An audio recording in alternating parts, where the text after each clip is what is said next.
हे दोन काय आहेत? चोर आहेत. काय आहेत? चोर. आणि हे मंदिर आहे. बरोबर.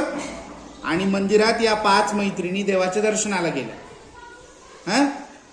मग या चोरांनी काय ठरवलं की आपण यांना लुटायचं. हा माझ्या एका हातात चोर, हा दुसरा हातात चोर. बरोबर. या चोराने हिला लुटलं, याने हिला लुटलं, याने हिला लुटलं, याने हिला लुटलं, याने हिला लुटलं. असं लुटून झाल्यानंतर त्या मुलींनी काय केलं?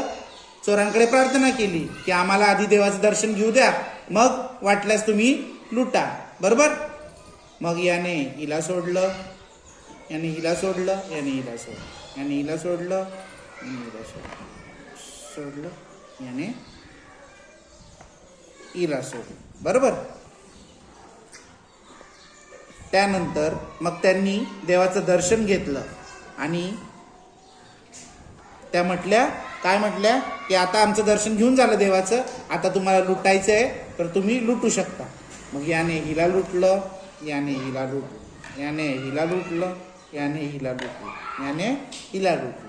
आणि देवाचं दर्शन घेतलं की नाही त्यांनी, त्याच्यामुळे काय करामत झाली तर या हातात त्या 5 मैत्रिणी सुरक्षित राहिल्या आणि चोर या हातात आले. कळलं? कळलं?